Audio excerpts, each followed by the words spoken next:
I got it. It's all right. But since I saw Robert De Niro last night, I watched the Robert De Niro movie last night, Mean Streets. And ever since I end up talking the whole day like this, you know? This goes back to my childhood. Robert De Niro, of course, is not your run-of-the-mill movie actor by any stretch of the imagination. Some people don't believe it. It's amazing. The time and energy spent in the quest for realism and perfection in his roles goes far beyond the limits of other stars, and no one does, I think, what he does. He has a superb track record, which includes Bang the Drum Slowly, Taxi Driver, Mean Streets, this scene here, The Deer Hunter, and of course, an Academy Award for his Godfather 2. Now, he trained as a fighter for a year before he shot his latest picture, Raging Bull. Raging Bull is the rough, raw, and sordid true story of Jake LaMotta, the former middleweight champion of the world, a man whose aggressiveness and paranoia took him from world champion in fame and glory to imprisonment and sleazy night spots and bankruptcy. For this portrayal, Robert De Niro in the movie chalked up 8 Oscar nominations. That's a mean feat by anybody's imagination there. He's in our TCN studios in Sydney to talk with us tonight. So would you please welcome him? Ladies and gentlemen, Robert De Niro. Here. Hey, all right. Hey. Hey, it's going to be all right. Hey.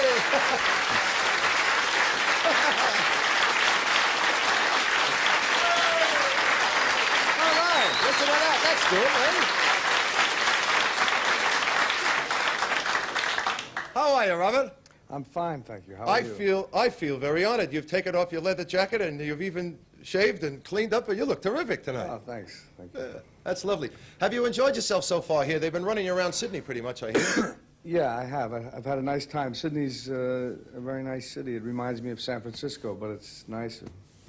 They took you out in the harbor yesterday? Right? Yeah. You managed not to fall in, right? No. I heard there are sharks in the water, too. Yeah.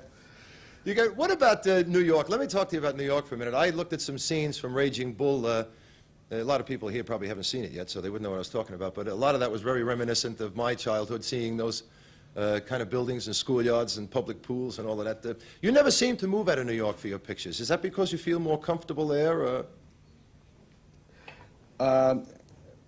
Well, I do feel comfortable in New York.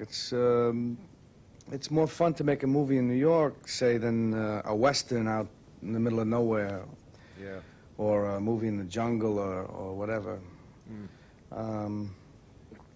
I prefer it. Yeah. The street, do the streets of New York have any influence in you and your acting, do you think? Yeah, in some ways, probably. I mean, it's something that I know. I know that kind of existence or whatever you call. So it's more fun to do that than say something that's a little further removed from my own experience. Right. And I think that's the way it should be. Well, I was reading in a lot of the stuff that they send out about Robert De Niro. You get to learn some things about you. I was reading about you being able to pick up mannerisms, habits, other things from other parts of the country. For instance, I understand that when you did that movie with Shelley Winters, what was that called, Big Bad Mama? Bloody Mama. Bloody Mama, that's what it was. Yeah, Bloody Mama. You went down, and she said by the time she got down to where you were in the South, you had grown pimples and everything. Is that true? No, I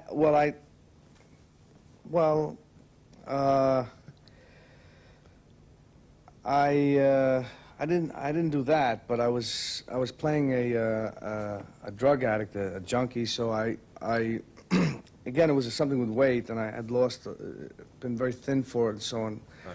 And there was one scene where I die. I overdose on drugs, and we had a lunch break.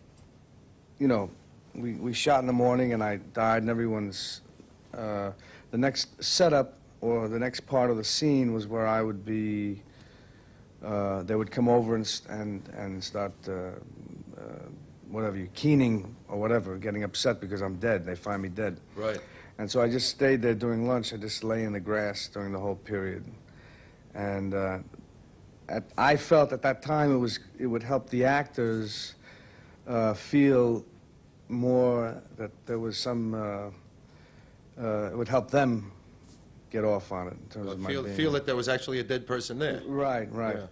And we all had a certain we all felt very close on the film. The four guys and Shelley and everybody involved in the film. So we could do that. We all knew each other before, and were helping, wanted to help each other as much as possible. What about Robert De Niro being recognized? There's a great variance in roles that you play. I saw you as Johnny Boy in Mean Streets last night, which I mentioned. I was watching that at home, and then and there's a great difference. Do people recognize Robert De Niro in the street? No, not a lot. Not a lot of not. No. It seems amazing to me. You've played so many powerhouse roles, but yet pretty indistinguishable, like in public life. Right. I don't get recognized that often. Yeah, yeah. Does that ever bother you? That I don't get recognized? Yeah. No. No? I prefer it that way. If it's a beautiful woman, it's a different story. Yeah, I'm sure, yes. You had sort of a run-in, though, with recognition in Italy recently. There was an article that I read this afternoon which somebody thrust under my nose. Was that true, about you riding in a taxi cab? Yeah, I was with Harvey Keitel, and we were trying to get out of this hotel because the paparazzi were chasing us. And we went out a side entrance, and we had a lot of trouble even to go out the side entrance because the manager said it just was not impossible to do. So I asked the manager, I asked this guy, I said, who I thought was the manager, I said, well, who do we have to ask to get out of here, to go out the side door? He said, you have to ask the manager. I said, well, who's the manager? He said, I'm the manager. Yeah. So I said, well, ask yourself then if we can go out. And anyway, we went out the side, and they chased us down the street, and in Rome, everybody drives the way they feel like it, so it doesn't matter. And so we couldn't get away from them, and then what they do is jump out of the car and take pictures of you at a red light when you do stop. Yeah.